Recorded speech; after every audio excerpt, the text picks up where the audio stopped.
ದ್ವಿಜಪ್ರಿಯ ಸಂಕಷ್ಟಹರ ಚತುರ್ಥಿ. ಈ ಶುಭ ದಿನವು ಎಲ್ಲ ಅಡೆತಡೆಗಳನ್ನು ನಿವಾರಣೆ ಮಾಡುವಂತಹ ಗಣೇಶನಿಗೆ ಸಮರ್ಪಿತವಾಗಿದೆ.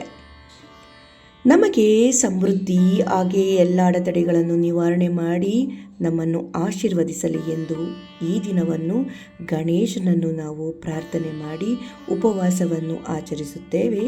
ಹಾಗೆ ವ್ರತ ಕಥೆಯನ್ನು ಕೇಳುವುದು ಮತ್ತು ಪೂಜೆಯನ್ನು ಮಾಡಿ ದೇವಸ್ಥಾನಗಳಿಗೆ ಹೋಗಿ ಬರುವುದು, ಉಪವಾಸವಿದ್ದರೆ ಚಂದ್ರೋದಯದ ನಂತರ ಉಪವಾಸವನ್ನು ತ್ಯಜಿಸುವುದು ಇದರ ವಿಶೇಷವಾಗಿದೆ. ಸ್ನೇಹಿತರೆ, ಈ ಒಂದು ದ್ವಿಜಪ್ರಿಯ ಸಂಕಷ್ಟಹರ ಚತುರ್ಥಿಯ ಶುಭ ಮುಹೂರ್ತ, ಪೂಜೆ, ಉಪವಾಸ ಹಾಗೆ ಏನು ಮಾಡಬೇಕು ಏನು ಮಾಡಬಾರದು ಮತ್ತು ಇದರ ಏನೆಲ್ಲ ವಿಶೇಷತೆ ಇದೆ ಹಾಗೆ ಅರ್ಘ್ಯದ ಬಗ್ಗೆ ಈ ಒಂದು ವಿಡಿಯೋದಲ್ಲಿ ತಿಳಿದುಕೊಳ್ಳೋಣ. ಆದ್ದರಿಂದ ವಿಡಿಯೋ ನಿಮಗೆ ತುಂಬ ಉಪಯುಕ್ತವಾಗಿದೆ.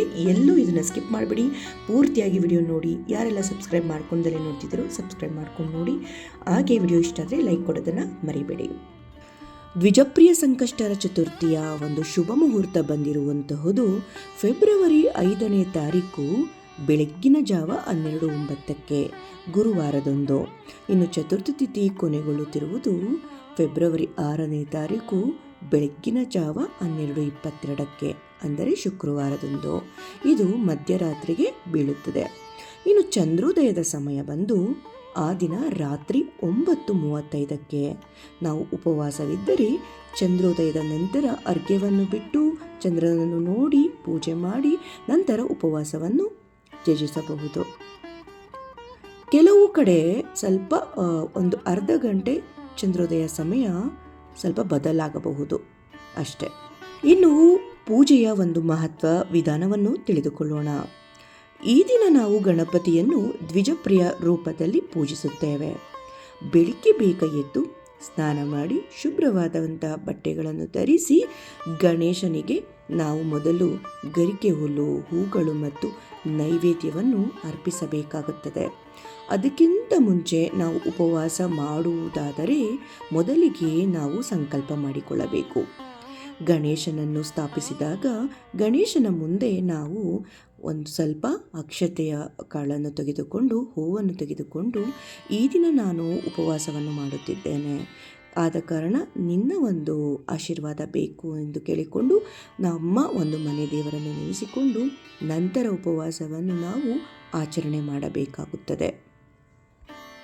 ಈ ಒಂದು ದ್ವಿಜಪ್ರಿಯ ರೂಪವನ್ನು ನಾವು ವಿಶೇಷವಾಗಿ ಜ್ಞಾನ, ಬುದ್ಧಿವಂತಿಕೆ ಮತ್ತು ನಮ್ಮೆಲ್ಲ ಕಷ್ಟಗಳನ್ನು ಪರಿಹಾರ ಮಾಡಲಿ ಎಂದು ಕೇಳಿಕೊಳ್ಳಲು ಈ ಒಂದು ಉಪವಾಸ ವ್ರತವನ್ನು ಆಚರಿಸಲಾಗುತ್ತದೆ. ಪೂಜಾ ವಿಧಾನವನ್ನು ಸವಿಸ್ತಾರವಾಗಿ ನೋಡೋಣ. ಬೆಳಿಗ್ಗೆ ಬೇಗ ಎದ್ದು ಅಂದರೆ ಬ್ರಹ್ಮ ಮುಹೂರ್ತದಲ್ಲಿ ಎದ್ದು ಪವಿತ್ರ ಸ್ನಾನವನ್ನು ಮಾಡಬೇಕು. ಗಂಗಾಜಲವಿದ್ದರೆ ಅದನ್ನು ಬೆರೆಸಿಕೊಂಡು ಸ್ನಾನ ಮಾಡುವುದು ಒಳ್ಳೆಯದು. ನಂತರ ಶುಭ್ರ ಬಟ್ಟೆಗಳನ್ನು ಧರಿಸಬೇಕು. ಮೊದಲಿಗೆ ಗಣೇಶನನ್ನು ಧ್ಯಾನಿಸಿ. ನೀವು ಉಪವಾಸವನ್ನು ಮಾಡುವುದಾದರೆ ಪ್ರಾಮಾಣಿಕತೆಯಿಂದ ಆಚರಿಸುತ್ತೇವೆ ಎಂದು ಸಂಕಲ್ಪವನ್ನು ಅಂದರೆ ಪ್ರತಿಜ್ಞೆಯನ್ನು ತೆಗೆದುಕೊಳ್ಳಬೇಕು. ಪೂರ್ತಿ ಉಪವಾಸ ಮಾಡಲು ಸಾಧ್ಯವಾಗದಿದ್ದವರು ಸಾತ್ವಿಕ ಆಹಾರಗಳನ್ನು ತೆಗೆದುಕೊಂಡು ಉಪವಾಸವನ್ನು ಮಾಡಬಹುದು. ಆರೋಗ್ಯ ಸಮಸ್ಯೆ ಇರುವವರು, ತುಂಬ ವಯಸ್ಸಾದವರು, ಮಕ್ಕಳು ಉಪವಾಸವನ್ನು ಮಾಡದೇ ಇರುವುದು ಒಳ್ಳೆಯದು. ಮೊದಲಿಗೆ ಗಣೇಶನ ವಿಗ್ರಹವಿದ್ದರೆ ಅದಕ್ಕೆ ಅಭಿಷೇಕವನ್ನು ಮಾಡಬೇಕಾಗುತ್ತದೆ. ನಂತರ ಗಣೇಶನ ವಿಗ್ರಹಕ್ಕೆ ನಾವು ಅರಿಶಿನ, ಕುಂಕುಮ, ಚಂದನವನ್ನು ಅರ್ಪಿಸಬೇಕು. ನಂತರ ಹೂಗಳನ್ನು ಹಾಗೆ ಗರಿಕೆ ಹುಲ್ಲನ್ನು ಕೂಡ ಅರ್ಪಿಸಬೇಕು. ನಿಮಗೆ ಎಕ್ಕದ ಹೂ ಸಿಕ್ಕರೆ ಅದನ್ನು ಕೂಡ ಗಣೇಶನಿಗೆ ಅರ್ಪಿಸಿ. ಬಿಡಿ ಹೂಗಳ ಜೊತೆ ಅಕ್ಷತೆಯನ್ನು ತೆಗೆದುಕೊಂಡು ಗಣೇಶನಿಗೆ ಅರ್ಪಿಸಬೇಕು. ನಂತರ ಗಣೇಶನ ವಿಗ್ರಹದ ಮುಂದೆ ದೀಪಗಳನ್ನು ಬೆಳಗಿಸಿ ಹಾಗೆ ಧೂಪವನ್ನು ಹಚ್ಚಿ ಗಣೇಶ ಮಂತ್ರಗಳನ್ನು ಪಠಿಸಬೇಕು. ಹಾಗೆ ವ್ರತ ಕಥೆಯನ್ನು ಕೂಡ ಆ ದಿನ ಓದುವುದು ಅಥವಾ ಕೇಳುವುದು ಒಳ್ಳೆಯದು. ಇನ್ನು ನೈವೇದ್ಯವಾಗಿ ಕಡಲೆಕಾಳು, ಉಸ್ಲಿ, ಕಡುಬು ಅಥವಾ ಅವಲಕ್ಕಿಯಿಂದ ಮಾಡಿದಂತಹ ಸಿಹಿ ಪದಾರ್ಥ ಅಥವಾ ಲಡ್ಡುಗಳು ಹಾಗೆ ಕೆಲವು ಹಣ್ಣುಗಳನ್ನು ಇಟ್ಟು ಪೂಜೆ ಮಾಡಬೇಕು.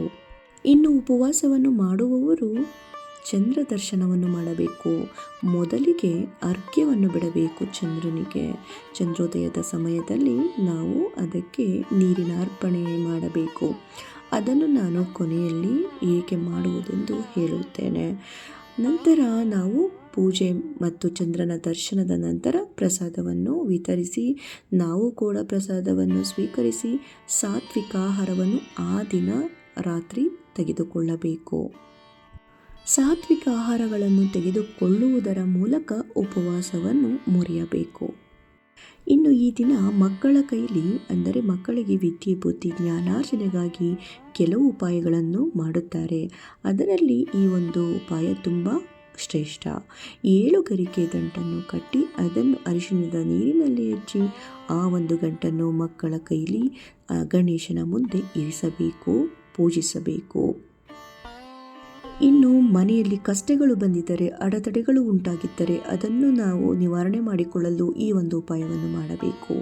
11 ಬಿಳಿ ಕವಡೆಗಳನ್ನು ತೆಗೆದುಕೊಂಡು ಅದಕ್ಕೆ ಅರಿಶಿಣವನ್ನು ಹಚ್ಚಿ ಅದನ್ನು ಗಣೇಶನ ಪಾದದ ಬಳಿ ಇಟ್ಟು ಪೂಜೆ ಮುಗಿದ ಬಳಿಕ ಅದನ್ನು ಅರಿಶಿಣದ ಒಂದು ಬಟ್ಟೆಯಲ್ಲಿ ಕಟ್ಟಿ ಬೀರುವಿನಲ್ಲಿ ಎತ್ತಿಡಬೇಕು.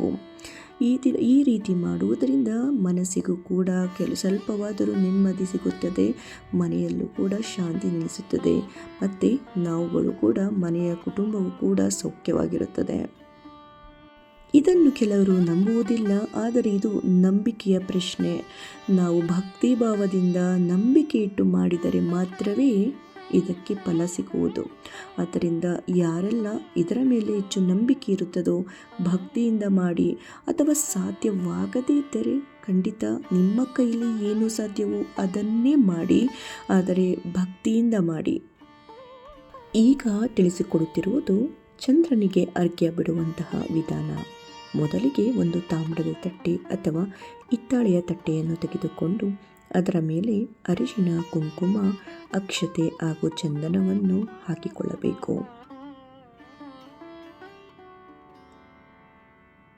ನಂತರ ಅದರ ಮೇಲೆ ಸ್ವಲ್ಪ ಅಕ್ಕಿಯನ್ನು ಈ ರೀತಿಯಾಗಿ ಹಾಕಿಕೊಳ್ಳಬೇಕು. ಒಂದು ತಾಮ್ರದ ತಂಬಿಗೆಯನ್ನು ಅದರ ಮೇಲೆ ಇಡಬೇಕು. ಅದರ ಒಳಗೆ ಕೂಡ ಅರಿಶಿಣ, ಕುಂಕುಮ, ಅಕ್ಷತೆ, ಚಂದನವನ್ನು ಹಾಕಿಕೊಳ್ಳಬೇಕು. ಇನ್ನು ಅದರೊಳಗಡೆ 5 ರೂಪಾಯಿ ಕಾಯಿನ್ ಇದ್ದರೆ ಹಾಕ್ಕೊಳ್ಳಿ, ಇಲ್ಲದಿದ್ದರೆ ಪರವಾಗಿಲ್ಲ, ಬೇಡ. ನೀರನ್ನು ಹಾಕ್ಕೊಳ್ಳಿ, ನಂತರ ಸ್ವಲ್ಪ ಹಾಲನ್ನು ಹಾಕ್ಕೊಳ್ಳಿ, ಗರಿಕೆಯನ್ನು ಹಾಕಿ ಕೆಂಪು ಹೂಗಳನ್ನು ಹಾಕೊಬೋದು. ಗರಿಕೆ ಯಾಕೆ ಹಾಕ್ತೀವಿ ಅಂದರೆ ಗಣೇಶನ ವ್ರತ ಮಾಡೋದ್ರಿಂದ ಅದನ್ನು ಹಾಕೋದು ಶ್ರೇಷ್ಠ. ನಂತರ ಅದಕ್ಕೆ ನಾವು ಪೂಜೆ ಮಾಡಬೇಕಾಗುತ್ತೆ. ಯಾಕೆ ಇದೆಲ್ಲ ಮಾಹಿತಿನ ನಾನು ಹಿಂದಿನ ವಿಡಿಯೋದಲ್ಲೇ ಹೇಳಿದ್ದೀನಿ. ಅರ್ಘ್ಯ ಬಿಡುವ ವಿಧಾನ ಅಂತಲೇ ಸಂಕಷ್ಟರ ಚತುರ್ಥಿಯಲ್ಲಿ ನಾನು ತಿಳಿಸಿಕೊಟ್ಟಿದ್ದೇನೆ. ಸೊ ಅದನ್ನು ನೀವು ನೋಡಿ ನೀವು ಮಾಡಬಹುದಾಗಿದೆ. ಈ ಒಂದು ವಿಡಿಯೋದಲ್ಲಿ ಆ ಕ್ಲಿಪ್ಪಿಂಗ್ಸ್ ಎಲ್ಲ ಮಿಸ್ ಆಗಿದೆ, ಅದರಿಂದ ನಾನು ತುಂಬ ಡೀಟೇಲಾಗಿ ತೋರ್ಸೋಕ್ಕಾಗ್ತಾಯಿಲ್ಲ. ಸೊ ಈ ರೀತಿ ಮಾಡಿ ಯಾವಾಗ ಒಂದು ಚಂದ್ರೋದಯದ ಒಂದು ಶುಭ ಮುಹೂರ್ತ ಬರುತ್ತೋ ಆ ಟೈಮಲ್ಲಿ ಅರ್ಘ್ಯ ಬಿಟ್ಟು ಚಂದ್ರನನ್ನು ದರ್ಶನ ಮಾಡಿ ನಂತರ ಬಂದು ಪೂಜೆ ಮಾಡಿ ಪ್ರಸಾದವನ್ನು ಸ್ವೀಕರಿಸಿ ಎಲ್ಲರಿಗೂ ಪ್ರಸಾದ ಕೊಟ್ಟು ಪೂಜೆ ಎಲ್ಲ ಮುಗಿದ ಬಳಿಕ ನೀವು ಸಾತ್ವಿಕ ಆಹಾರವನ್ನು ತೆಗೆದುಕೊಳ್ಳಬಹುದು. ಕೊನೆಯದಾಗಿ ಈ ಕಿವಿ ಮಾತನ್ನು ಹೇಳುತ್ತಾ ಈ ವಿಡಿಯೋನ ಮುಕ್ತಾಯ ಮಾಡ್ತಾ ಇದ್ದೀನಿ. ಏನೆಂದರೆ ಆ ದಿನ ಮಾಂಸಾಹಾರವನ್ನು ಸೇವಿಸಬೇಡಿ. ಮದ್ಯಪಾನ, ಧೂಮಪಾನ ಇವೆಲ್ಲವೂ ಕೂಡ ಆರೋಗ್ಯಕ್ಕೆ ಒಳ್ಳೆಯದೇ ಅಲ್ಲ. ಅದನ್ನು ಕೂಡ ನೀವು ಆ ದಿನ ನಿರ್ಬಂಧಿಸಿ. ನಂತರ ಆ ದಿನ ಕೆಟ್ಟ ಪದಗಳನ್ನು ಮಾತನಾಡುವುದು ಒಳ್ಳೆಯದಲ್ಲ, ನಿಂದಿಸುವುದು ಒಳ್ಳೆಯದಲ್ಲ, ಯೋಚನೆ ಮಾಡುವುದು ಕೂಡ ತುಂಬ ಅಂದರೆ ಮನಸ್ಸಿಗೆ ಏನೋ ಹಾಕಿಕೊಂಡು ಯೋಚನೆ ಮಾಡಿಕೊಂಡು ಪೂಜೆ ಮಾಡುವುದು ಒಳ್ಳೆಯದಲ್ಲ, ಮತ್ತು ದುಃಖಿಸುವುದು ಒಳ್ಳೆಯದಲ್ಲ. ಎಲ್ಲವನ್ನು ಗಣೇಶನಿಗೆ ಅರ್ಪಿಸಿ ಖಂಡಿತ ಅವನು ನಮ್ಮನ್ನು ಕಾಪಾಡುತ್ತಾನೆ.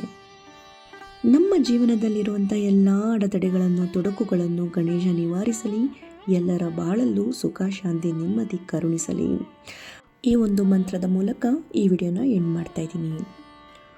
ಓಂ ಗಂ ಗಣಪತಯೇ ಸರ್ವಕಾರ್ಯ ಸಿದ್ಧಿ ಕುರು ಕುರು ಸ್ವಾಹಾ. ಓಂ ವಿನಾಯಕಾಯ ನಮಃ.